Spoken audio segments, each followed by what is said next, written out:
¿Qué tal? Muy, muy buenas noches a todos. Bienvenidos a esta sesión mensual, ya de que mitad de año. Espero que todos estén bien, que sus familias estén bien. Es una sesión, creo que muy atractiva, de imagen práctica en córnea, que hoy no podemos imaginarnos a la córnea sin métodos de imagen. Nos va a hacer favor de coordinarla el doctor Manuel Ramírez, quien es expresidente del Centro Mexicano de Córnea y además un experto en imagen de córnea. Manuel, te dejo para que presentes a los ponentes. Gracias, Enrique. Bueno, buenas noches a todos. Como ya platicó Enrique, es una sesión netamente de imagenología corneal y todo está interesado, puesto que se toca temas que son muy prácticos en la vida del oftalmólogo, y no nomás psicólogos, sino el oftalmólogo en general, útiles para cirugía refractiva y muchas cosas más, como cirugía de catata y todo eso, ¿no? Y así también como la investigación que se puede hacer con diferentes tipos de equipos. Vamos a arrancar con la sesión. Vamos a tener un poquito de orden de la sesión porque el doctor Lachman vamos a mandar el correo a Martín Persona a favor de pasarla. Entonces vamos a tener el orden un poquito. Vamos a empezar con la plática del doctor Denis Cortés, que es miembro del Departamento de Tecnología de la Universidad Católica de Chile, aunque me acaba de confesar que es hincha del Colo-Colo, entonces, bueno, de entrada ahí tenemos un detalle. Y aparte es miembro del hospital Sotero del Río, en el cual tiene microscopio confocal, de los cuales voy a hablar de microscopía confocal, tema del cual estoy un poquito interesado en escucharlo, ya le comenté a Denise. Y me dices que tienes un GDB3, ¿verdad? Un GDB. Sí. Sí, ¿no? Exacto. Entonces, te dejo la palabra, Denise, y continuamos con ese orden, ¿no? Después Claudio y al final con el doctor Jacobo Lachman. Adelante, Denise, tienes la palabra.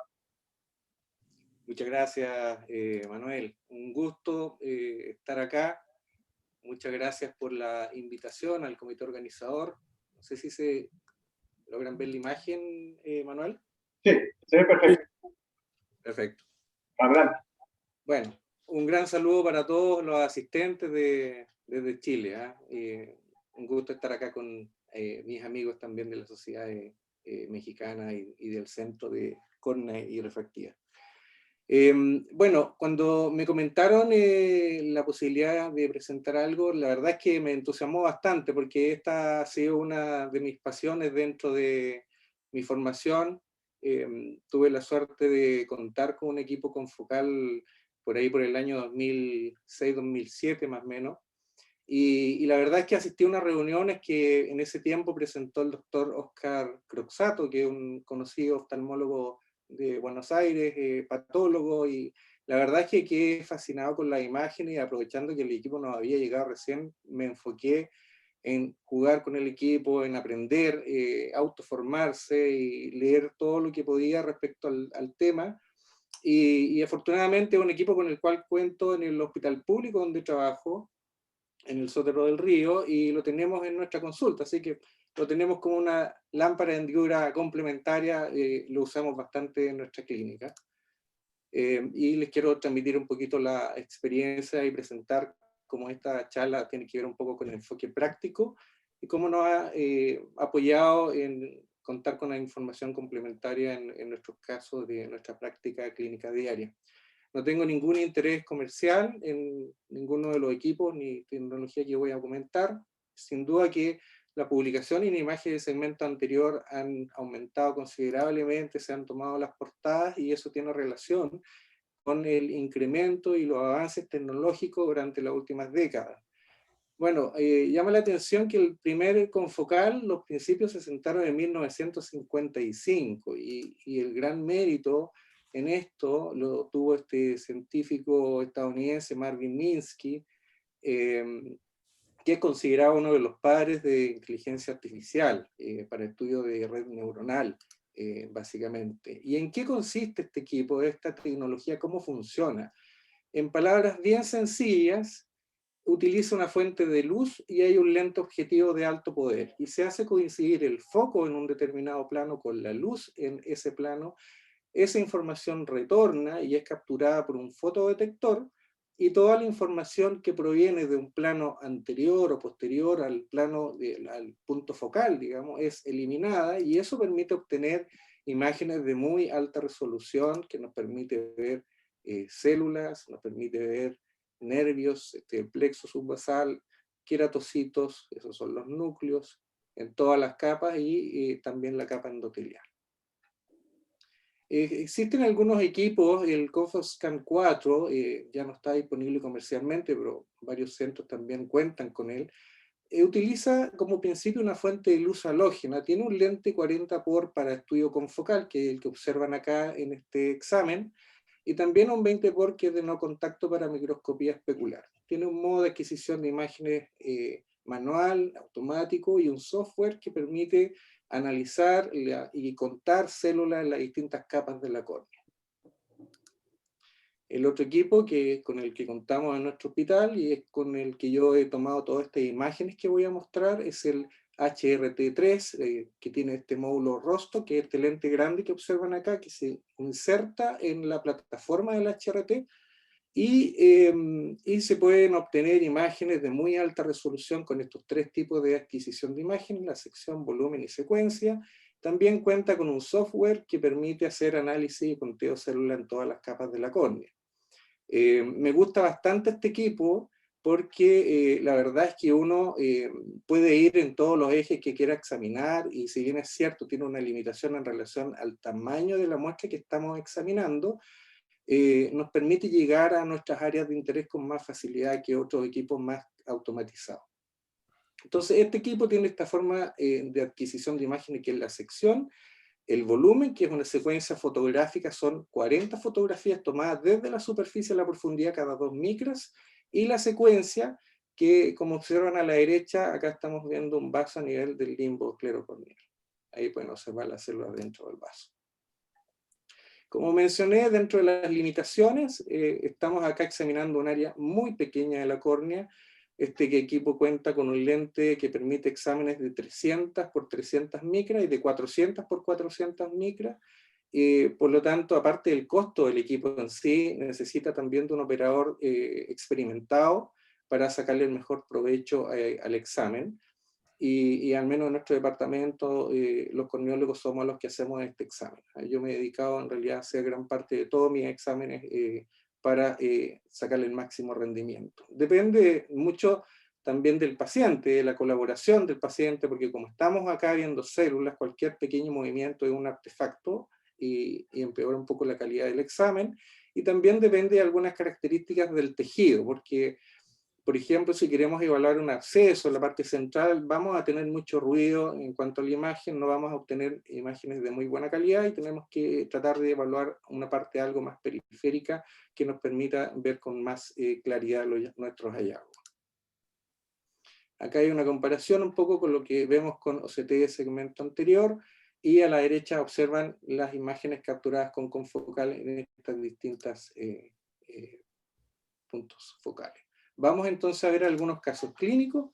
Este es un caso bien interesante. Estamos en córnea del 2013 con el doctor Manis y es un paciente que, como observan acá, tiene esta lesión a nivel del epitelio que compromete gran parte de la córnea.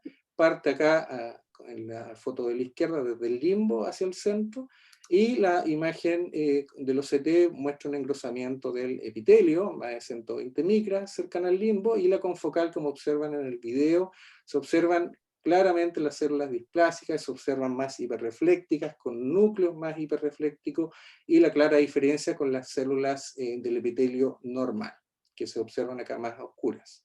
La correlación con la histopatología es muy buena, como observan acá en la imagen de este paciente. Por lo tanto, ya partimos como una muy buena herramienta en el diagnóstico de neoplasia de la superficie ocular y también para seguimiento y respuesta al tratamiento que estamos realizando cuando estamos dejando tratamiento médico, sea con mitomicina, 5-FU o interferón.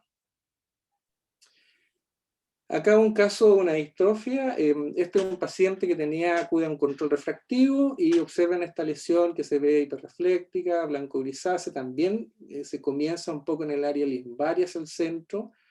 El OCT muestra que en realidad no hay un engrosamiento a nivel del epitelio, y la confocal, el hallazgo, pueden observar células hiperreflécticas con vacuolas intracitoplasmáticas, y esto es compatible con una distrofia de Leach. Otro caso también, un paciente acude a un control refractivo, llega a visión 20/20 parcial sin corrección, y observen acá, tiene esta serie de lesiones puntiformes.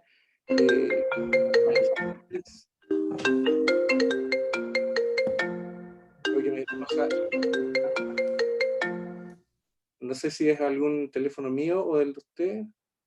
Ok. Y, perdón, voy a retroceder un poquito acá. Ahí por retroiluminación se puede ver el aspecto como microquístico, difuso, y este era el mismo aspecto en ambos ojos. Y la confocal que muestra a nivel del epitelio, como observan acá, los primeros dos cortes son coronales, y el segundo acá a la derecha, el tercero es un oblicuo, y se observan estas lesiones quísticas con corpúsculos hiperreflécticos en su interior, y eso es compatible y está de acuerdo con el diagnóstico de una distrofia de Meesmann. Este otro caso, un paciente que tenía historia de erosión corneal recurrente, observen las típicas lesiones ahí de la compatible con una distrofia de la membrana basal del epitelio. Acá la imagen del OCT donde se observa hiperrefléctico introduciéndose también en el epitelio, y aquí la imagen confocal que muestra claramente en la letra A, esta es una sección como coronal, entonces vemos el borde de la membrana basal anómala, y B, C y D corresponde a secciones oblicuas. Observen acá donde vemos en B, por ejemplo, la membrana basal anómala, hiperrefléctica, queratocitos que están más activos, se observan algunas extensiones citoplasmáticas del estroma, de los queratocitos ubicados en el estroma anterior. Observan acá en C como una lengüeta de membrana basal anómala se interna en la capa basal e intermedia y envuelve células epiteliales, igual que la imagen de la letra D, y estas son las que posteriormente van a la superficie y se desprenden como este grupo de células epiteliales acá que ven en la imagen C. O sea, no es normal ver un grupo de más de 10 células juntas en el fin lagrimal que no provengan un poco de estas erupciones recurrentes. Otro caso, un paciente con una distrofia granular, la imagen con OCT, observen acá la imagen con microscopía confocal en estos depósitos ubicados a nivel de estroma anterior. Otro paciente con una distrofia de Fuchs, observen acá en B cómo es el aspecto a nivel de la reflexión especular, la imagen del OCT, y la confocal que muestra claramente las gutas y esta sección oblicua a la izquierda que muestra los queratocitos más activos en el estroma anterior, y que digamos nosotros lo vemos clínicamente con un poco de haze a nivel de bajo el epitelio.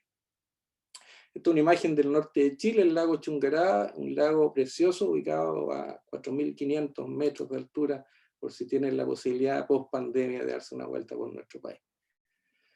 Vamos a ver algunos casos postquirúrgicos, un paciente post-LASIK, y observen acá esta imagen bien característica de crecimiento epitelial. Observen a la derecha el video donde se observa claramente, acá está el epitelio, el estroma anterior, y vamos llegando al área de la interfase, y observen la cantidad de células epiteliales acá en la interfase.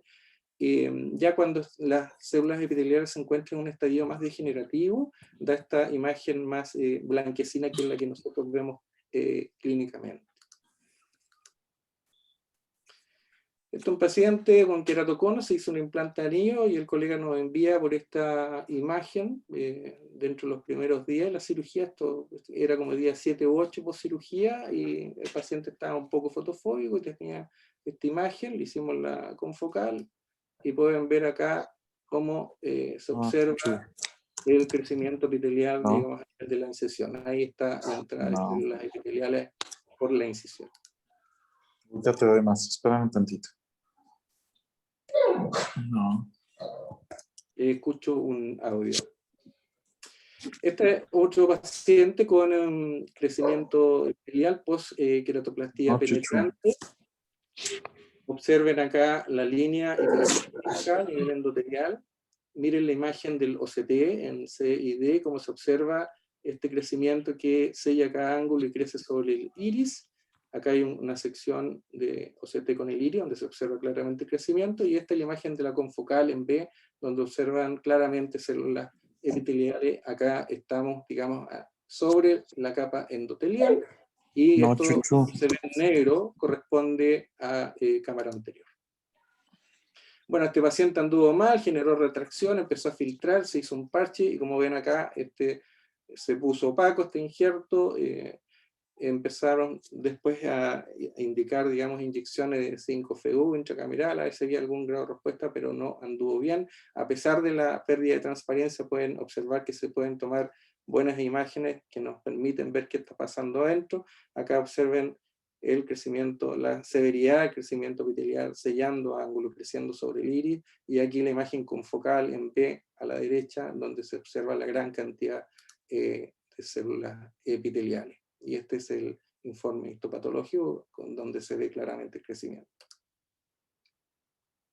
Un caso interesante de una paciente de 62 años que tiene un glaucoma unilateral, siempre sospechar ante eso la presencia de un iridocornio endotelial por el aspecto de un glaucoma unilateral. Este es el aspecto de la lámpara hendidura, es el aspecto del iris con algunas áreas atróficas, y como ven el lagonio también área de sinequia anterior periférica, y la papila glaucomatosa con excavación prácticamente 0,9, y observen acá los queratocitos activos con estas extensiones citoplasmáticas, que es como el marcador de actividad, y esto ubicado a nivel del estroma profundo, y a nivel del endotelio se observa este patrón epitelial con estos núcleos hiperreflécticos bastante distintos al aspecto normal del otro ojo.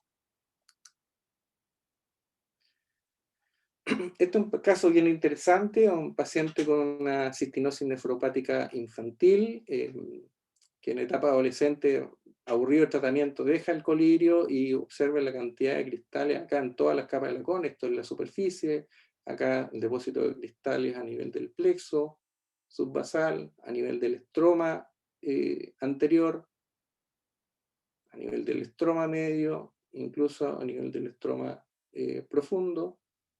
Ahí estamos llegando al endotelio, a la parte superior, y pueden ver también estos depósitos ubicados en la conjuntiva.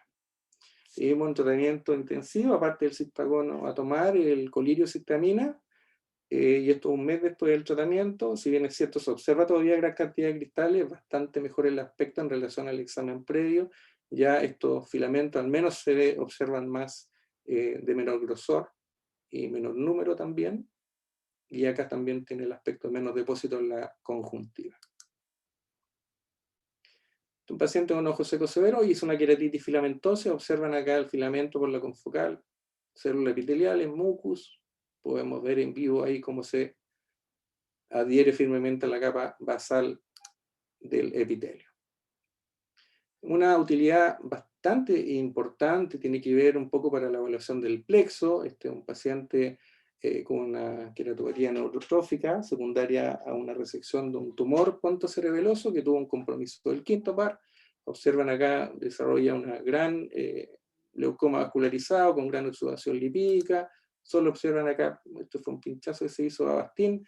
Pre-Avastin, observen el vaso sanguíneo. Post-Avastin, acá prácticamente no hay flujo y muy lento el flujo por los colaterales. A pesar de la pérdida de transparencia, observen acá a la izquierda ausencia del plexo subepitelial comparado con el ojo contralateral. Esta es la sección coronal, donde observan la ausencia del plexo en el ojo comprometido y lo comparamos con el ojo contralateral, el aspecto normal. Esos son los depósitos, digamos, de la exudación lipídica. Así que sin duda que este es un biomarcador, es una cosa que nosotros estamos haciendo estudios también complementarios en pacientes diabéticos, porque no tenemos duda que es un elemento muy importante a considerar. Esta es una fotografía del sur de Chile, la Patagonia, una imagen de las Torres de Paine y de los Moai de la isla de Pascua. Sin duda quise dejar ya terminando un poco en relación a las infecciones. Como ven, la microscopía confocal tiene una resolución cercana a una micra, por lo tanto virus no vemos, bacterias la verdad tampoco, más que una reacción inflamatoria, pero sí tiene un rol importante en la detección de quistes de ameba. El trofosodito a veces es bastante más complejo porque puede confundirse también con células inflamatorias, y sin duda que los filamentos, muy útil. Así que voy a mostrarle acá unos casos clínicos. Paciente con Agantamoeba, observen acá la lesión importante corneal con nivel de hipopión. Esta es una sección oblicua con la confocal en la superficie, con gran cantidad de células inflamatorias, y estas son las imágenes típicas de los quistes de ameba. Se ven hiperreflécticos, con un aspecto como un poco estrellado, con un halo hipodenso que la rodea.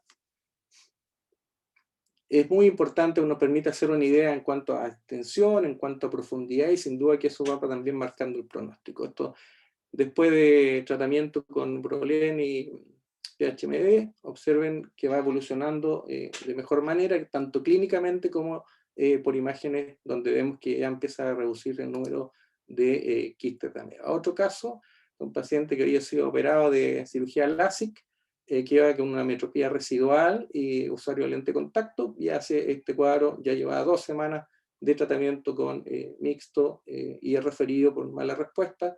Observan acá, tiene una escleritis nodular y se ve logra dimensionar ahí la interfase, infiltrado difuso, y acá le dice la confocal, esta es la confocal del caso clínico, donde observan las imágenes características de los quistes de ameba, y esta es la placa de cultivo de ameba, donde también le dice la confocal, y observen la buena correlación entre el examen ex vivo, en el mismo caso, y el in vivo. Ahí se observan los quistes de ameba. Y lo otro, como les mencionaba, en relación a las queratitis fúngicas, este era un paciente que tenía 4 días de ojo rojo, nos llamó la atención una lesión tan agresiva, y nos sorprendimos cuando encontramos la imagen de la confocal con toda esta cantidad de filamentos. Por la distribución en angulación de 90 grados, pensamos que podía ser Fusarium una alternativa, y a los 4 días nos llega el cultivo positivo a Fusarium, así que podemos al menos partir el mismo día del examen con tratamiento, en este caso fue con natamicina. Estos 2 semanas después del tratamiento con natamicina, observen las imágenes, se ven bastante mejor, aún con presencia de filamentos, pero ya se ven algunos signos de mejoría, como son estos acortamientos de las ramificaciones. Decidimos remover el epitelio para permitir una mejor penetración del antimicótico, y eso es lo que se ve acá. Como observan acá, esta es el área de la úlcera, ahí llega el borde del epitelio y se observan ahí los filamentos. Así que un poco en resumen, este es un examen que no es invasivo, que tiene muy alta resolución, cercano a una micra, nos permite hacer un estudio de toda la microestructura de la córnea, que sin duda tiene una serie de indicaciones y tiene sus limitaciones, pero sin duda es una herramienta que bien utilizada nos permite conocer un mundo nuevo a nivel de la microestructura. Esta es una foto de un día despejado sin contaminación de Santiago. Así que muchas gracias por la invitación nuevamente, y Manuel, te dejo si tienes algún comentario, lo discutimos al final como te parezca mejor. Muchas gracias, Denis. Estupenda plática, ¿eh? Muchas gracias. Manuel.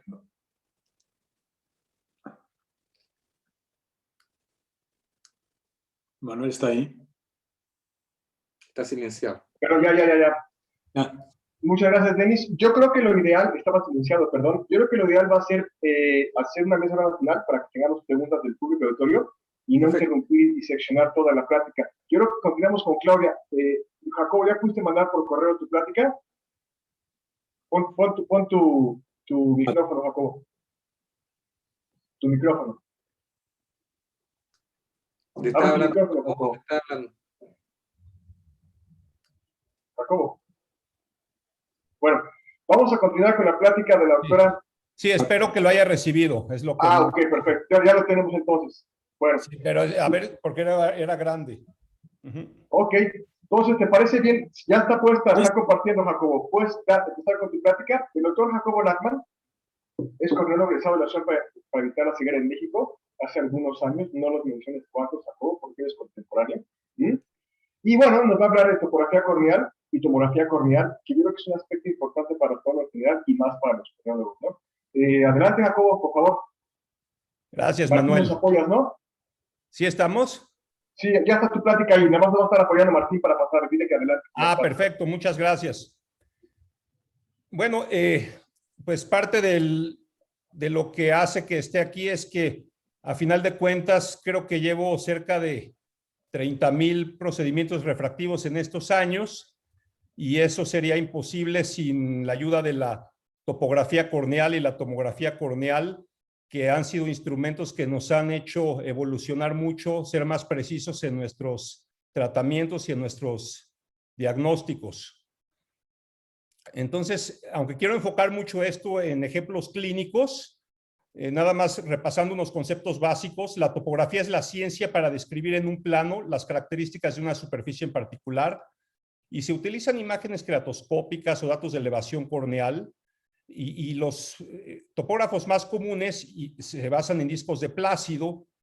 El proceso consiste en establecer un punto de referencia para identificar cada punto asignado a coordenadas formados por intersección de meridianos y anillos que generan muchos puntos a analizar. Depende de cada equipo.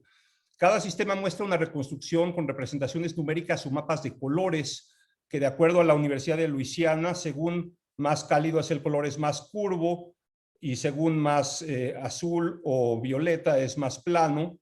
En los mapas paquimétricos también existe algo similar, y hay reconstrucciones tridimensionales en algunos equipos, mapas axiales o tangenciales, y la topografía de elevación combina el barrido de hendidura con la técnica de reflexión. Jacobo, ¿estás viendo la presentación? Sí. Yo creo que Martín... Es que no está corriendo. De pasarla, porque no está corriendo la presentación. Estamos en la inicial. Deja ver qué está pasando. ¿Estás viendo la presentación en pantalla? No. A ver, O sea, estoy viendo yo como si estuviera en PowerPoint. Sí. Pero no es la presentación. Es que no ha pasado nada, Martín. Estamos en la A ver, Martín, haz el favor de cambiar la diapositiva, ¿sí? Por favor. Exacto. Sí, Okay. yo estoy aquí listo para que cuando usted me indique, doctor, yo de inmediato le cambio la diapositiva. Ok, entonces cambiamos. Sí, porque... Estamos en la inicial, Jacobo, en la inicial. Sí, vamos a la inicial y vamos... ¿Ya la viste? 2, 3 más.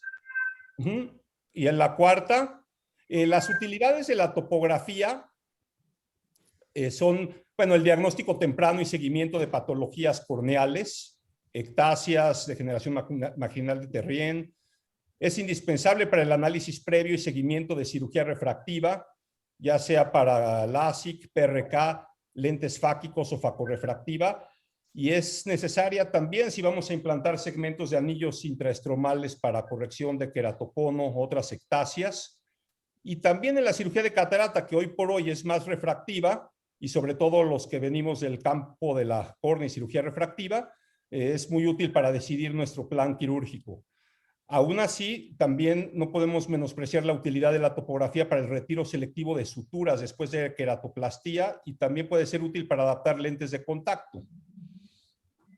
El queratocono es la patología que es muy ilustrativa con la topografía corneal, pero para lo que es muy útil es para detectar los casos subclínicos o queratocono frustro, que eso sería un debate que todos tendremos nuestras distintas interpretaciones acerca de eso. Cuando quieras que cambie la diapositiva, Jacobo, pídele a Martín, por favor. Cambiamos y volvemos a cambiar. Y estamos en unas imágenes topográficas. Es correcto. Sí. Vele diciendo a Martín para que te pase la diapositiva, Jacobo. La siguiente, Martín. Siguiente. Bueno, aquí estamos ilustrando el sistema de los discos de Plácido, cómo se reflejan los rayos y cómo se hace una reconstrucción en la imagen de la córnea. Tenemos una esfera mejor corregida, y de ahí, de ese punto de referencia, podemos hacer los mapas de elevación.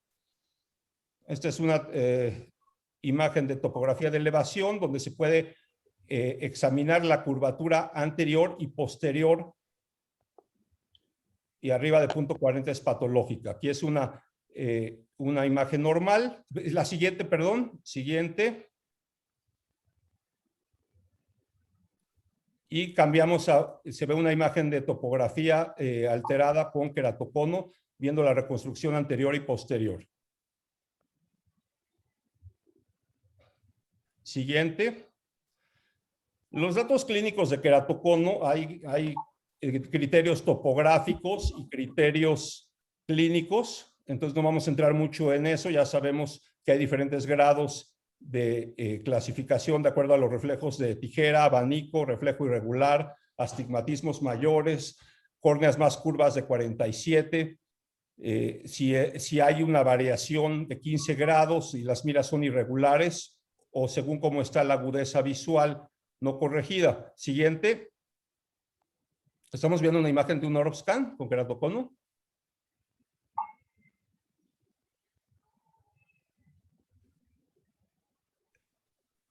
Siguiente. Ahí podemos ver los diferentes valores, las quiratometrías simuladas máximas, mínimas, los 3 milímetros centrales, que son los que más se estudian en la topografía.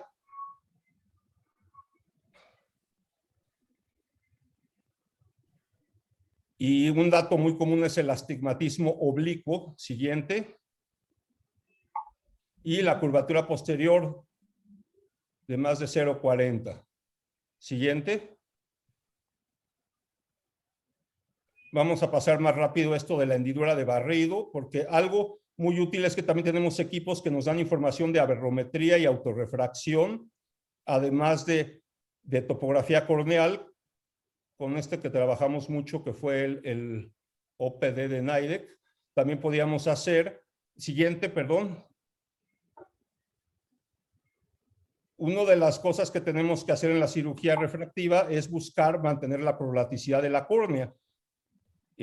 Cuando aplanamos mucho la córnea y obtenemos un valor Q, que todos los topógrafos lo podemos ver positivo, y ya eso puede afectar demasiado la calidad de visión. Entonces aquí pretendíamos mantener la prolaticidad de la córnea. Siguiente. Esto es conforme se fue trabajando en hacer zonas ópticas y zonas de transición más grandes. Martín, no has pasado las siguientes. Es que aquí estamos en la siguiente. Pasa la siguiente. Son imágenes de lo que está pasando. Siguiente imagen. Exacto. Siguiente. Estamos en... Bueno, el poder optimizar nuestras ablaciones mejoró mucho la calidad de visión en los casos de cirugía refractiva. Tenemos una imagen aquí con diferentes mapas, un mapa axial, tangencial o instantáneo. Jacobo, ¿estás viendo la plática que tenemos todos en Zoom? No, yo creo que no. Es que tienes que ver la plática, no la plática en tu computadora. No la pasas en tu computadora, tienes que ver la plática del Zoom. Sí, deja ver por qué no entré. Porque estás tú pasando tu computadora propia. Sí, es que no me deja. Espera, me deja entrar, a ver si puedo entrar. Pon la pantalla de Zoom, selecciona Zoom del menú. Sí, ya estoy. Es que... Ahí estamos, Jacobo. Sí. La siguiente, por favor. Ya no pases la plática en tu computadora. Sí, lo tengo en Zoom. Es que, sí. Es que algo está mal. Ok. Y ve siguiendo a Martín y le va diciendo qué transferencia pasamos, Jacobo. Sí, la siguiente, Martín. Otra más. Más. Siguiente. Ok, siguiente. Sí. Bueno, estos son los diferentes mapas que podemos obtener con el OPD Scan, que también nos mide las aberraciones de todo el globo ocular, y podemos poner nuestras gráficas de Cernique. Y aquí tenemos un ejemplo de un caso de una siguiente, de un descentramiento, y una de las utilidades de los tratamientos topoguiados es que podemos corregir aberraciones corneales importantes, como cuando cuando tenemos esta situación del descentramiento o astigmatismo irregular. Parte de la idea de los estudios de los tratamientos topoguiados es que también podamos brindar mejor calidad visual a estos pacientes, no solo corregir los que tienen problemas. Este es un caso después de haber sido corregido con un tratamiento topoguiado, y pueden ver cómo las aberraciones de alto orden mejoraron mucho. Este es otro ejemplo, cómo se hacía la programación en el NIDEC. Siguiente. Aquí está el caso, y siguiente. El que sigue. Es un caso clásico de queratocono y podemos ver en la imagen del ojo izquierdo cómo a veces no es tan evidente el queratocono. Siguiente. Un caso de ectasia post-LASIK, donde es muy clara arriba la zona de ablación y cómo está siendo desplazada por la ectasia que se está generando. Cuando lo identificamos muy a tiempo, pues es útil el tratamiento de cross-linking para detener la progresión de la ectasia. Y hay veces que también, siguiente,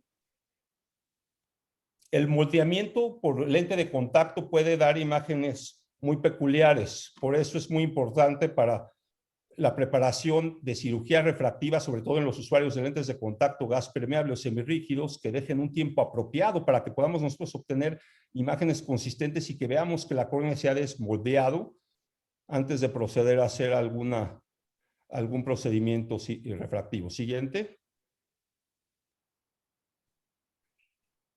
Muchos de estos casos van a tener índices topográficos que no van a mostrar claras alteraciones de topografía. Estos son mapas de Tomei de los clásicos que en todos los topógrafos, aún en los modernos, los van a encontrar. Y una imagen como la que tienen aquí del ojo derecho, con un encurvamiento muy discreto, pues son casos de ectasias que a veces son subclínicas. Van a ver que las queratometrías y las paquimetrías son normales y son casos que la mayoría de los especialistas tal vez no operaríamos con cirugía queratorrefractiva, aunque hay posibilidad de considerar PRK combinada con cross-linking en algunos protocolos. Siguiente. Son más ejemplos de esto. Aquí tenemos el siguiente. Un ejemplo clásico de degeneración marginal pelúcida con la imagen de alas en mariposa.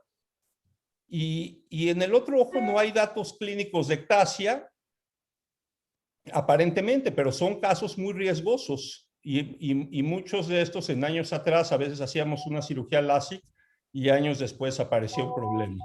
Siguiente. Los límites para LASIK, para muchos de nosotros, por muchos años, era tener un grosor corneal de más de 500 micras, que las queratometrías promedio tal vez no fueran arriba de 46, que la ablación nos permitiera dejar un lecho estromal de cuando menos 300 micras.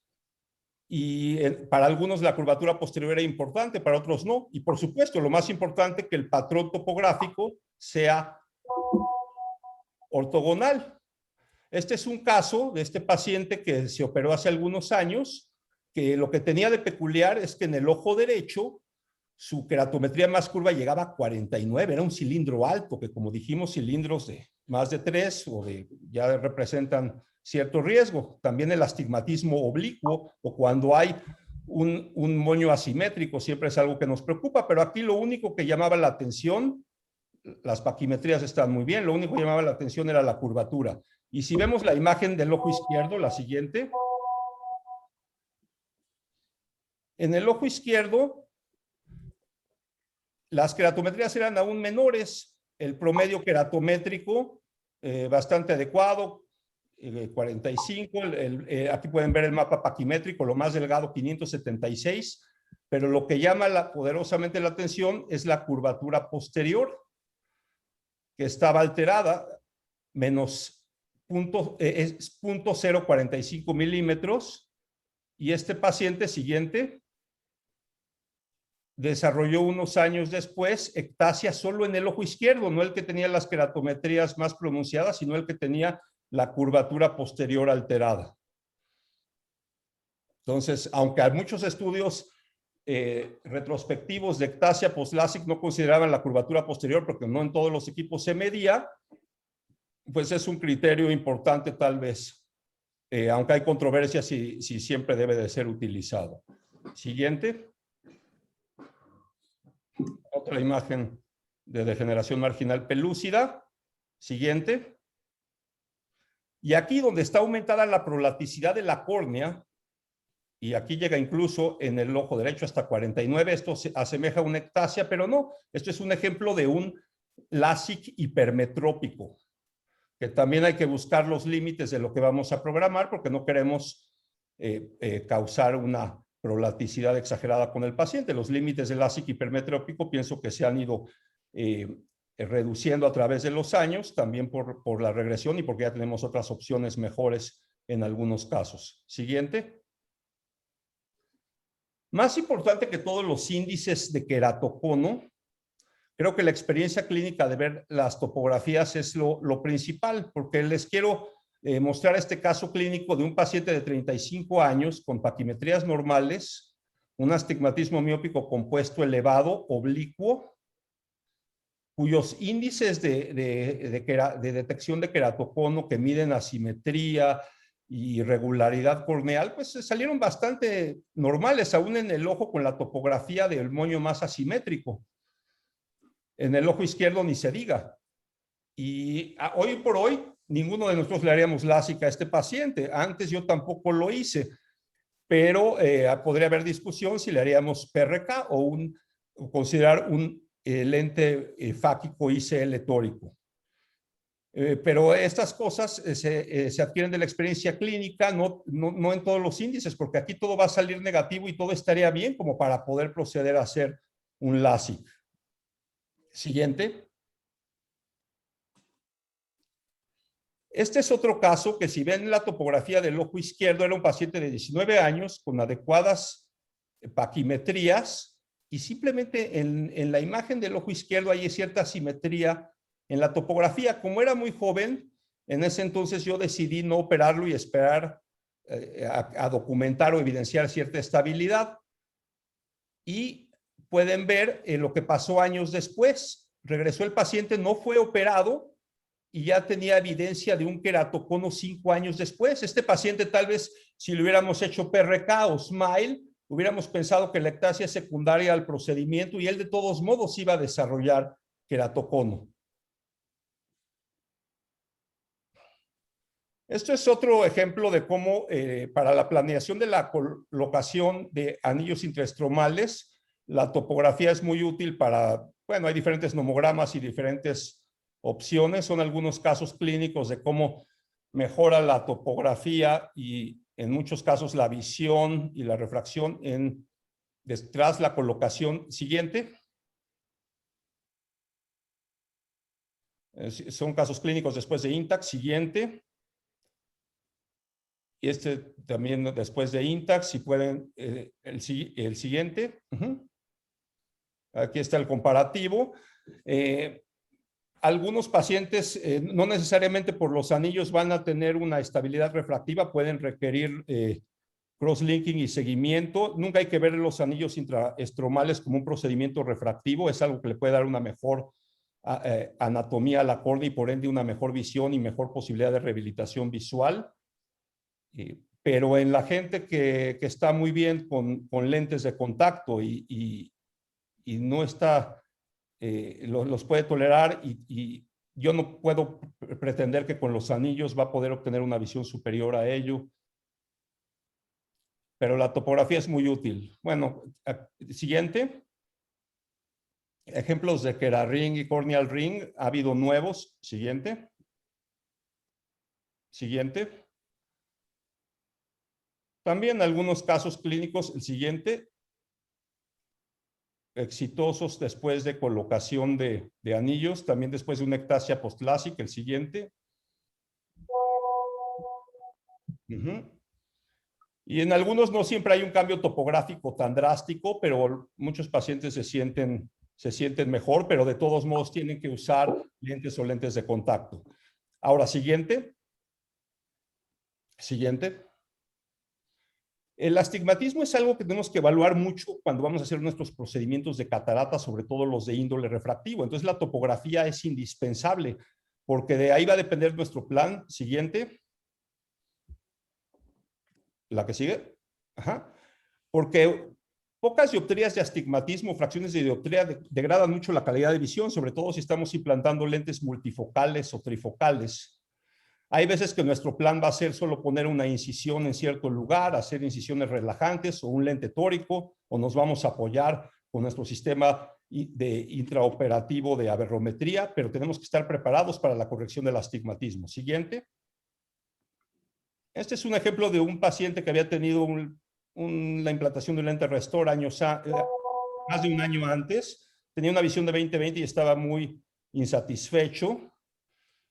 Sentía mucha distorsión. Siguiente. Seguramente no se le había hecho alguna topografía y no se había valorado que en el ojo izquierdo tenía un astigmatismo de poco más de una dioptría. Siguiente. Entonces, en este caso, antes de explantar el lente, decidimos que como mejoraba bastante con su corrección de refracción, se le hizo una capsulotomía con jack láser primero, que eso hago si voy a hacer algo refractivo después de haber hecho una cirugía de catarata previa, y luego el otro ojo se operó con éxito con el mismo tipo de lente. Siguiente.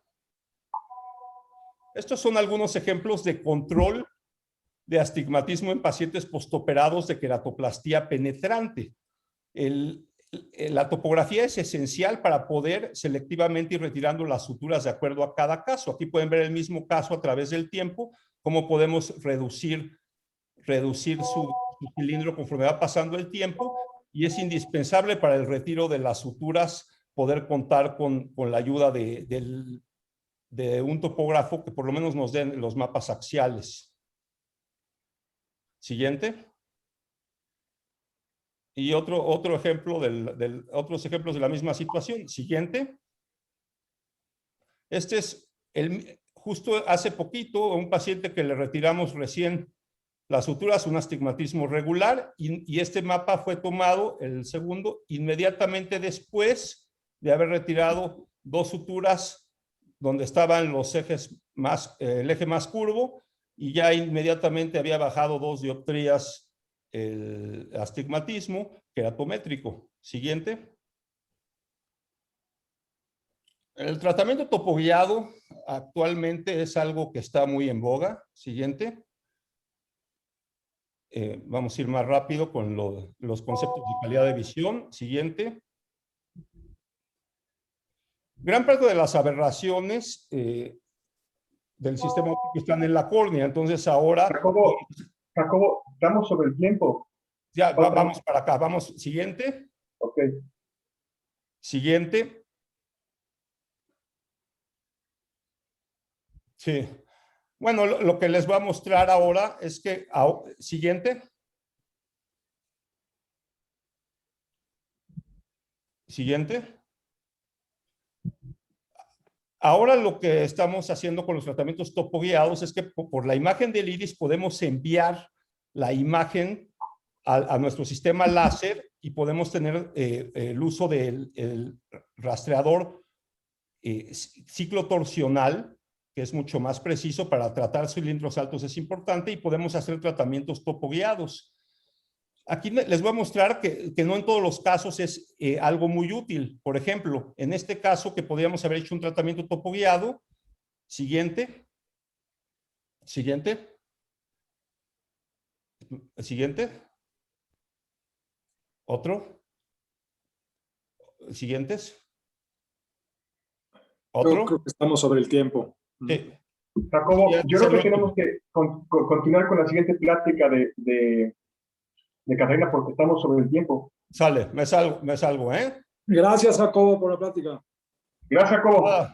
Vamos a continuar con la última plática del módulo de hoy, que está a cargo de la doctora Catarina Becerra Rebollo, de la Ciudad Proyectada Ciudad de México, del Departamento de Ultrasonido, la única que no es corona, como ya ha comentado la misma doctora. Adelante, Catarina, danos tu plática, por favor. Buenas noches para todos. Hola, Catarina. Muchas gracias, Enrique. Muchas gracias, Manuel, por la invitación. Espero que con lo que voy a hablar ahorita, ustedes como corneólogos tengan una herramienta más en todo esto, plataforma de diferentes exámenes que cuentan para estudiar la patología del segmento anterior y de la córnea. No tengo ningún conflicto de interés con los diferentes métodos y equipos que voy a nombrar. Y lo que busco con esta plática es primero describir la utilidad de las diferentes técnicas que usamos en ultrasonido para estudiar el segmento anterior y el globo ocular y correlacionar los hallazgos imagenológicos con los hallazgos anatómicos y patológicos en diferentes patologías. En general, tenemos 3 técnicas en ecografía, el modo A, el modo B y la VM. El modo A es un método de adquisición de imagen unidimensional que nos va a servir para, en la práctica, tomar el eje AP y hacer cálculo de lente. Otro modo A que usamos es el estandarizado, que va más al diagnóstico tisular en tumores. El modo B es un modo bidimensional, usa una escala de grises y nos da una imagen de todo global del globo ocular. Y el VM o la ultrabiomicroscopía es una herramienta mucho más nueva que nos permite hacer una mejor visualización de las estructuras del segmento anterior.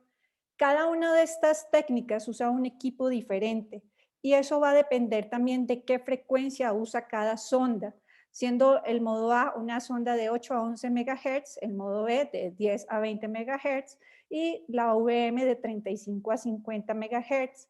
¿Qué pasa en que tengamos ese rango de frecuencias? Es que tengamos entre el modo B y el VM, tengamos una mejor resolución a mayor frecuencia, pero una menor penetración. Por eso el modo B nos va a permitir estudiar mucho mejor las estructuras del globo ocular, retina, vítreo, la relación con el tejido orbitario, y la VM, todo lo que tenga que ver con patología del segmento anterior. Esta resolución de 20 micras axial y 50 micras lateral y una penetración de casi 1 centímetro, comparado con otras técnicas de adquisición de imagen del segmento anterior, en el cual tenemos una resolución equiparable y una penetración mucho mejor por ultrasonido, también nos va a permitir hacer un examen más completo de las estructuras retroiridianas. ¿Qué ventajas tiene hacer una u otra? Depende de lo que estemos estudiando. La VM es un método de contacto, el OCT de segmento anterior, ¿no? El tiempo de adquisición es mucho más rápido en el OCT, el VM es un poco más demorado, es un estudio dinámico, permite valorar todos los cuadrantes, también depende de la pericia del examinador y en opacidad de medios, aunque por OCT logramos muchas veces ver las estructuras corneales, es difícil diferenciar qué hay más allá. El iris sigue siendo una limitación para cualquier método de imágenes que use la luz. El VM usa el sonido y nos permite ver más allá. Esto sería una representación de la imagen del segmento anterior por VM usando una sonda de 35 o 50 MHz. Logramos ver casi histológicamente todas las estructuras del segmento anterior. Sin embargo, podemos ver mucho más allá. Podemos ver toda la retina periférica hasta inserción de los músculos, ver la relación de ciertas patologías que afectan la superficie ocular, que también comprometen conjuntiva y esclera, y patología de retina y coroides periférica.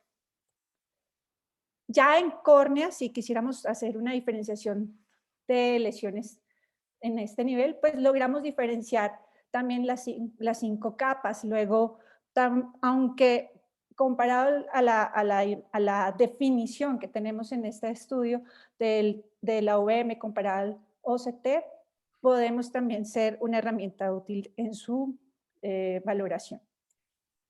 En general, la ecografía es una herramienta diagnóstica ambulatoria, tiene la facilidad de ser portátil, entonces nos permite hacer exámenes intraquirúrgicos, aunque es no invasivo, sí es de contacto, es una técnica no dolorosa, se puede realizar desde un recién nacido hasta la tercera edad y no es un impedimento si el paciente tiene alguna limitación física o mental. Vamos ahora a ver como algunas aplicaciones que tenemos de las diferentes modalidades de ecografía en la práctica clínica ya en casos.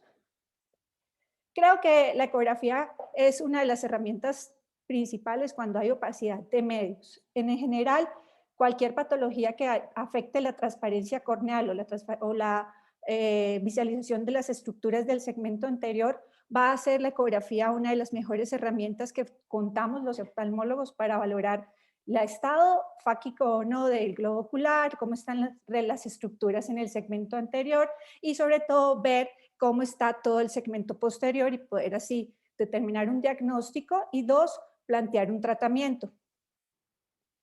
Las opacidades corneales, independiente de su etiología, vamos a necesitar valorar si hay o no posibilidad o pronóstico visual para plantear al paciente un tratamiento, ya sea definir si el estado fáquico o pseudofáquico, en este caso por una descompensación corneal pseudofáquica, en cuanto a la posibilidad de poner o la posibilidad de plantear qué tratamiento puede requerir ese paciente, pronóstico visual y dos, si necesitamos o no algún trasplante de córnea, en este caso secundario a una queratocono con un hidrops corneal, en el cual podemos diferenciar muy bien cómo está la ruptura, no sé si se puede repetir, de la DSMET y el edema en el estroma con las vacuolas que se forman. Independiente de cuál sea la causa de la opacidad corneal, ustedes como corneólogos pueden pensar en el tratamiento si hay opción de un trasplante corneal, si ya en otros casos pensar en un uso de queratoprótesis. Y me parece importante mostrar aquí la importancia del uso de las imágenes del segmento anterior para estudiar estas prótesis que actualmente en el hospital hemos tenido la opción de estudiar. ¿Qué diferencia hay a simple vista? El OCT de segmento anterior nos permite ver mucho mejor todo lo que es los platos, el injerto y la córnea donante. Por el material, estos platos son en polimetilmetraquilato y tienen un anillo de titanio, nos generan muchos artefactos ecográficos. Entonces, les diría pues que el VM no sería la forma más fácil de visualizar cómo está la K-Pro. Sin embargo, todas aquellas estructuras que están detrás del iris o detrás del implante van a ser difícil verlas por otra forma de imagenología que no sea el VM o el OCT o la ecografía modo B. En general, la ecografía modo B nos va a ayudar en estos casos para valorar complicaciones posoperatorias, que afortunadamente cada vez se ha logrado mejorar la técnica de implante de estos pacientes, así como el tratamiento posoperatorio para disminuir complicaciones o formación de membranas retrolentales, procesos infecciosos e inflamatorios. Sin embargo, la única forma de verlos es por ecografía modo B. Entonces sigue siendo una herramienta muy útil, independiente de cómo se maneje estos casos, en que tengan presente que este método de adquisición va a ser el que les permita valorar el poro posterior en estos pacientes. La evaluación de lentes fáquicos. Mirando las opciones que se tienen para el implante, la parte preoperatoria en estos pacientes, me llama la atención dos cosas. Uno, es que en la plataforma para calcular los lentes solo nos piden, dentro de los datos, la profundidad de cámara anterior y la distancia blanco-blanco. La forma en que se mide el blanco a blanco es por el método óptico, ya sea por el OCT de segmento anterior o el Pentacam, pero el lente va a ir ubicado en el sulcus. Entonces, el único que nos puede medir el sulcus, la distancia sulcus-sulcus, es la VM. ¿Qué encontré en la literatura respecto a esto de si solo el blanco a blanco o la medición del sulcus, la distancia sulcus-sulcus, es útil para calcular estos lentes cuando en la plataforma solo nos piden el blanco a blanco? Y es que no todos los pacientes tienen una distancia blanco-blanco que sea equiparable a la distancia sulcus-sulcus, y eso puede llevar a subestimar o sobreestimar el tamaño del lente fáquico a implantar y puede llevar a ese 20 a 30% de pacientes que quedan con un mal cálculo del tamaño del lente fáquico. Acordémonos que para poder implantar un lente fáquico mínimo se necesita una profundidad de cámara anterior de 2.8 milímetros, medida desde el endotelio hasta la cara anterior del cristalino, y que una vez implantado, para decir que está bien y que tiene un riesgo bajo de cierre angular o de riesgo de catarata, ese bolt, que es la distancia entre la cara posterior del lente y el cristalino, debe ser entre 250 a 750 micras. Entonces, en esta imagen, la flecha roja lo que nos muestra es que en la distancia blanco a blanco debe corresponderse a la sulcus sulcus teóricamente. Sin embargo, no siempre pasa eso.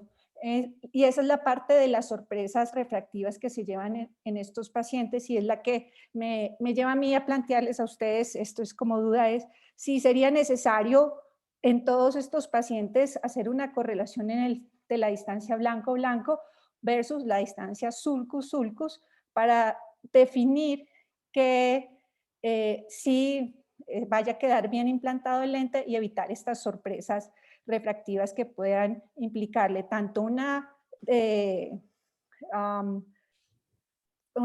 falta de adecuada recuperación visual, y dos, una necesidad de volver a entrar a quitar este lente.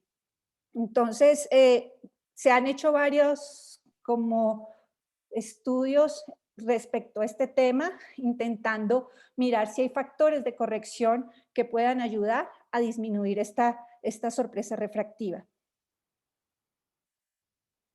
Aquí el bolt medía 1.24 y como ven, pues la posición del lente hace que el ángulo esté cerrado, en la cámara anterior sea, aunque el total sea normal, la distancia entre el lente y la córnea es poca. Otra de las utilidades de la ecografía, en especial de la VM, es valorar las lesiones de la superficie ocular. Creo que aquí es también importante tener en cuenta que el OCT de segmento anterior es muy buen complemento, tanto para la valoración clínica como para la valoración imagenológica de estas lesiones, pero tiene sus limitaciones, dependiendo del grosor de la lesión, de la densidad de la lesión, el componente celular. La luz no va a ser el mejor elemento para estudiar estas lesiones. Y defiendo el ultrasonido porque nos va a permitir mirar mucho mejor la relación de las lesiones de la superficie con respecto al resto de estructuras subyacentes. Las lesiones conjuntivales como tal, pues su valoración es clínica. La sospecha diagnóstica va basada en las características de estas lesiones y de ahí depende que las consideramos como potencialmente malignas y su carácter de severidad o agresividad de la superficie ocular. Aquí este paciente lo tenemos estudiado con OCT de segmento anterior, miramos las características de la lesión, pero no se alcanza a ver cómo está el lecho corneal subyacente, que sí lo logramos diferenciar muy bien por VM. Entonces, los límites de la lesión, aunque por OCT se ven bien, hay zonas de la lesión por sus características histológicas que no vamos a poder diferenciar. Estas lesiones epiteliales es importante definir cómo está en relación con las otras estructuras anatómicas de la córnea, el limbo y la esclera, ya que nos van a permitir determinar tanto el espesor, hacer medición de las mismas, como la profundidad de la lesión con respecto a las otras estructuras y evitar que nos lleguen sorpresas como estas, en que el paciente tenía antecedente de una lesión mucho más pequeña, focal, que fue resecada, y al mes regresa con una lesión que comprometía más cuadrantes, invadía estructuras del segmento anterior. Clínicamente se ve como la pupila está corectópica, hay una invasión a nivel del ángulo, y que ecográficamente vemos como hay una disrupción también de la esclera que comprometía también iris, cuerpo ciliar, coroides y tristemente termina en una nucleación. Entonces, la UVM en este caso nos ayuda a valorar la invasión intraocular de las lesiones de la superficie ocular. Las lesiones corneales, pues también como tal, así in situ, podemos estudiarlas con este tipo de examen. Nos permite valorar su extensión y la relación con otras estructuras para planear un tratamiento. En este caso en particular, se hizo una medición del lecho subyacente para hacer la resección de la misma y poder garantizar un buen resultado postquirúrgico. Entonces, mi idea con esta charla, aunque hay muchos como cosas que de pronto podría mostrarles, creo que es darles a ustedes una visión general de esta herramienta diagnóstica para el estudio de patología corneal, en el que comparado a otras imágenes, pues nos va a permitir evaluar todas las estructuras oculares desde el segmento anterior a las estructuras del segmento posterior.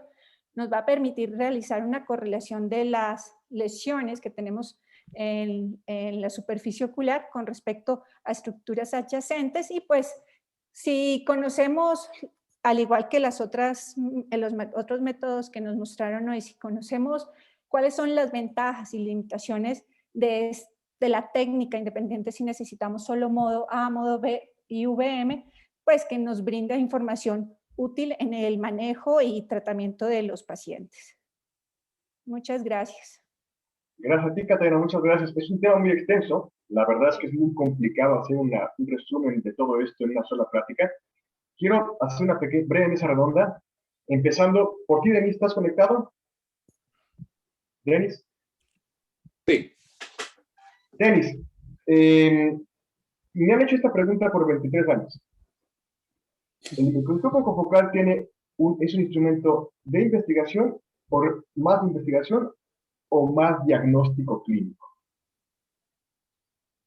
Yo creo que es una herramienta, bueno, todos nos preguntamos un poco eso, pero yo creo que tiene sus dos flancos, claramente. Yo lo veo como un marcador importante, por lo que comenté un poco al pasar, por ejemplo, pensando en esta epidemia de diabetes, dentro de todas las pandemias que tenemos, el gran número de diabéticos que va a ser un problema realmente complejo. Y sin duda que uno de los marcadores más precoces en ese sentido es justamente el compromiso de fibras pequeñas. Incluso antes un poco de compromiso de fibras milenizadas. Entonces hay algunos estudios bien interesantes que de hecho se ha observado de que puede ser algo bastante precoz antes que hayan algunas alteraciones que tú puedes detectar, digamos, en estudios electrofisiológicos o a nivel de polineuropatías más periféricas. Así que en ese sentido yo creo que se abre un punto de investigación muy importante para ir formando equipos de investigación con neurólogos y diabetólogos en ese sentido. ¿Qué es a lo que iba yo un poquito? Realmente es un estudio que puede ser investigación, pero nos aporta muchas cosas para que clínicamente las podamos aplicar nosotros después. O sea, no es un estudio con el cual yo voy a contar en mi consultorio para diagnosticar tal cosa, porque solo puedo diagnosticar quistes de acantomorfa en etapa quística. Pero puede brindarnos muchas cosas. Por ejemplo, hay estudios en diabéticos, hay de diabetes, keratocono, fibromialgia, que está en boga ponerlo como diagnóstico, pero no tenemos confocal en todos los estudios. Y realmente yo te diría que es un estudio de investigación, es un equipo con el cual investigamos, pero aporta cosas clínicas para el futuro. ¿Estás de acuerdo conmigo? No es un equipo para tener el consultorio para diagnosticar cosas. Así es, completamente de acuerdo. Y ya vimos todo lo que se puede hacer. Dime, Denis. Sí, no, estoy completamente de acuerdo contigo. Es una oportunidad para también ir siguiendo historias naturales, diversas patologías. El tema del keratocono, sin duda que es algo que es bastante importante, toda la información que nos entrega en ese sentido, tanto para la historia natural como aquellos pacientes que uno está sospechando algo, ir haciéndole un seguimiento también con imágenes. Y bueno, desde el punto de vista clínico y práctico, o sea, claramente tenemos ahí varias patologías que, dentro de las cuales ya mencioné algunas en la presentación y que tienen que ver con, principalmente, yo creo que el rol en pacientes con queratitis infecciosa es súper una herramienta clave, especialmente cuando tenemos en mente el descarte de amebas o queratitis fúngica, que es donde tiene su mayor utilidad. Enfermedades de la neoplásicas de la superficie ocular, claramente una súper buena herramienta para diagnóstico y para seguimiento a nuestro tratamiento médico. Si no estamos por la parte quirúrgica, entra. Y hay un complemento súper bueno, desde el punto de vista de las imágenes, no solamente con el confocal, sino que también un examen bastante más rápido y que requiere menos entrenamiento, como el OCT de segmento anterior, que sin duda que también se abren bastantes puntos y fortalezas para ese tipo de estudio, y en ese sentido también tenemos un muy buen complemento. Pues de alguna manera con la confocal tú como ves un área muy pequeña, de repente te ayuda mucho ubicarte un poco dentro del mapa de la córnea, una imagen rápida tomada con un OCT y tú te vas ahí digamos, al punto de interés con la imagen obtenida por este otro equipo. Así que yo estoy utilizando bastante ese complemento entre los dos equipos. Muy bien, gracias, Denis. ¿Algún estudio que estés llevando a cabo con el cual nos quieras compartir? Mira, yo creo que con Confocal es muy importante ir armando tu base de datos normativos. No, pero algún estudio que estés realizando ahorita que nos quieras compartir. Bueno, No una biblioteca. Tengo varios pacientes que hemos hecho seguimiento con patología neoplásica, súper bueno, seguimiento largo, y historia natural también de distrofias corneales. Yo te diría que muy bien. Eso es como interesante. Gracias, Denis. Al rato nos platicas de cómo va ese avance. Oye, Denis, a ver, preguntando, me llamó la atención las distrofias. ¿Tú puedes distinguir en el confocal a diferentes tipos de distrofias, digamos, enfocada a la mutación genética, Denis? ¿Hay morfologías que puedas, no sé? No, la verdad no. Una herramienta súper buena, por ejemplo, para algunos, de repente tenemos dudas de diagnóstico diferenciales a algunas epiteliopatías, por ejemplo. Cuando tú estás viendo, de repente hay dudas, por ejemplo, Leach, con una neoplasia intraepitelial, ese tipo de cosas, pero las distrofias no se pueden diagnosticar por confocal, realmente es clínico, y todas lo que puedes ver son realmente a qué profundidad del estroma estás llegando, y qué tan refléctico es el tamaño que tiene. La única que se podría ver precisamente como distrofia y diagnosticarlo o ver como los pozos es la granular. Es la única. Porque todas las demás, como tienen invasión, por ejemplo, la macular tiene invasión entre lesiones, únicamente veas reflectividad alta y no ves nada de imagen porque te refleja mucho el microscopio. La única que te diría yo, ni el lápiz, ninguna. La única que puedes ver bonita con confocal, o digamos, creo que es una confocal, es la distrofia granular, pero esa es la diagnostica en la lámpara y dura. No necesitas un confocal para ello. Así es. Muchas gracias, Denis. No, encantado. Quisiera gracias por estar, Exacto. A ver, Jacobo, tuvimos problemas técnicos severos. Sí, me disculpas. Dinos unos aspectos con los cuales yo puedo decir, estos aspectos yo podría diagnosticar con cualquier tipo de topógrafo para saber si el paciente tiene una ectasia o no, al menos sospecharla. 3 o 4 puntos breves para que digas al auditorio, porque no todo el mundo tiene todos los topógrafos. Dime este y este detalle, 3 o 4, en los cuales yo me fije para poder diagnosticar una ectasia con cualquier tipo de topógrafo. Las ectasias que son muy evidentes las vamos a ver en cualquiera. Lo que tiene más truco es poder detectar los que llamamos queratoconos frustros o que tienen riesgo de desarrollar una ectasia si les hacemos cirugía. Bueno, más bien incipientes, ¿no? Frustros que no avanzó, incipientes. Entonces, ¿no? Yo pienso que un elemento clave es que en los mapas axiales, que aún los topógrafos más rudimentarios lo tienen, cuando tienes una simetría de más de 15 grados entre la parte del moño superior y el inferior, como un astigmatismo en escuadra, o como en inglés le llaman skewed axis, eso es altamente sospechoso. Y en los índices de detección de queratocono va a salir negativo. Muchas veces no vas a encontrar datos de ectasia, pero esos son muy peligrosos para hacer LASIK. También las asimetrías inferiores, el astigmatismo oblicuo. lo más importante es que no tengamos un patrón octogonal en el mapa anterior. Ese se me hace Ortogonal. Ortogonal. Sí. Sí, Entonces, que no tengas un patrón ortogonal en el mapa anterior es un criterio esencial en cualquiera. Ahí tenemos 3 aspectos importantes. La pérdida de ortogonalidad, la asimetría y evidentemente que veamos el mapa axial. Entonces realmente tenemos 3 opciones con las cuales con cualquier topono puedo decir, estoy sospechando que no me gusta. Evidentemente estamos hablando de queratoconos. Ahí hay un punto a favor. Un queratocono frustro es un queratocono que no avanzó por muchos años. Yo creo que confundimos frustro con incipiente. Incipiente es un queratocono pequeñito que no sabemos si es queratocono o no. Y ese siempre es un diálogo que tengo yo con todos los metaredondos que yo discuto. Frustro es que no avanzó mucho tiempo. Incipiente es que está pequeñito y no sé si es queratocono o no. Para que quede muy claro este concepto y lo podamos manejar mejor. Pues el queratocono frustro es que nunca avanzó. Ahora bien, tocando estos 3 puntos, Jacobo, ¿algún otro detalle quieras comentar tú con respecto a cualquier topógrafo que sirve para decir este paciente lo opero o no, o sospecho ectasia o no? ¿Algún cuarto punto? Hay que considerar factores de la historia clínica que a veces pasamos por alto. Antecedentes heredofamiliares, edad del paciente, si el paciente se frota mucho los ojos o tiene algún dato de conjuntivitis alérgica.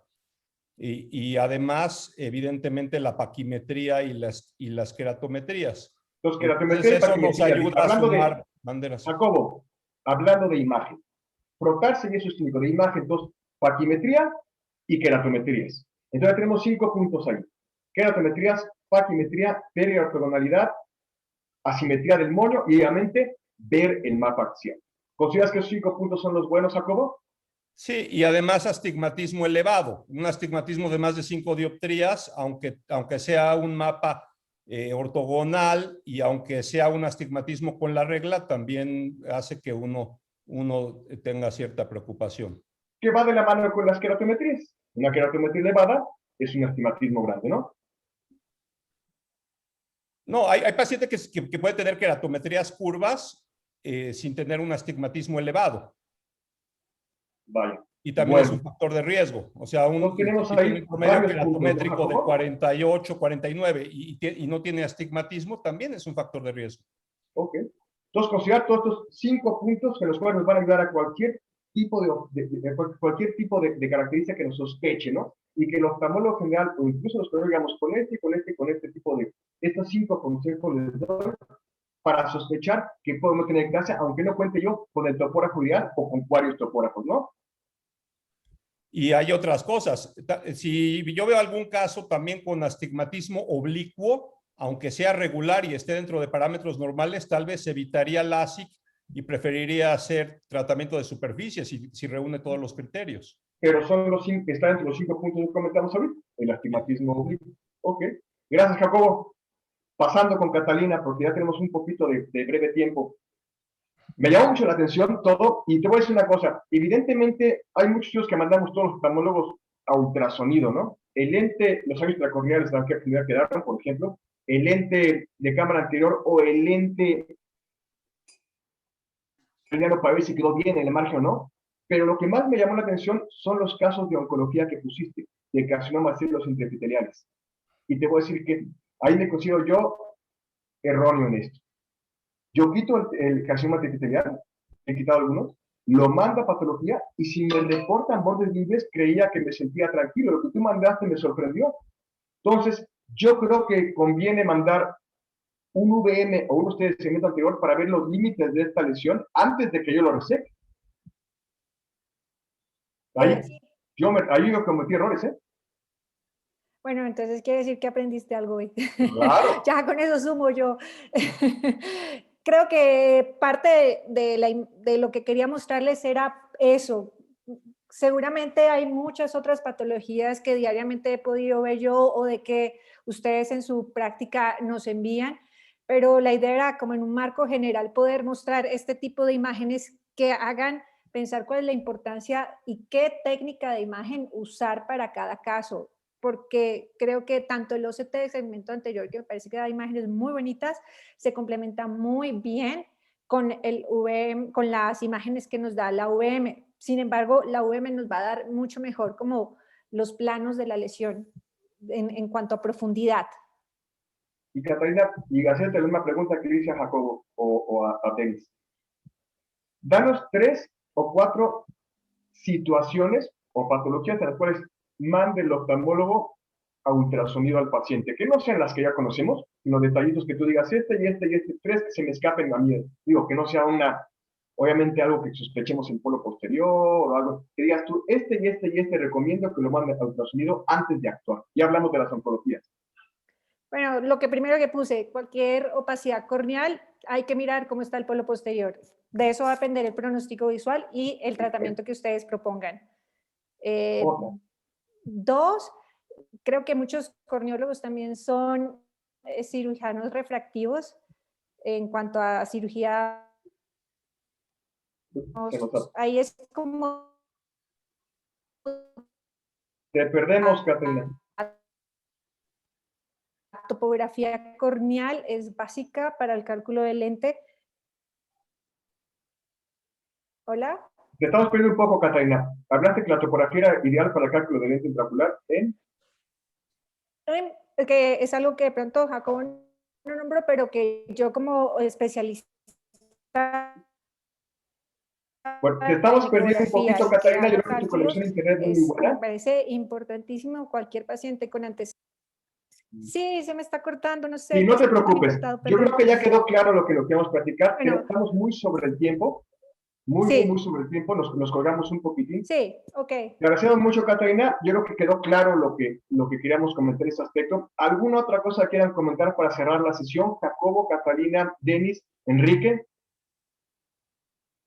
No, agradecerles a todos su presencia, a los ponentes su gran esfuerzo, a ti, Manuel, por coordinar esta interesante sesión. Y nos vemos pronto, espero ya cara a cara, yo ya, ¿no? Mira, desde los problemas técnicos hasta que no nos vemos, hoy sufrimos todas las casualidades. Y acabó Catalina perdiendo también la conexión. Yo creo que es un gran esfuerzo. Agradecemos también a todos los que nos observaron y entraron a la sesión. Realmente aprendí yo algo. La regué en los pacientes con problemas de cáncer intraepitelial. Y yo creo que siempre es bueno comentar los aspectos que cada quien tiene con respecto a esto.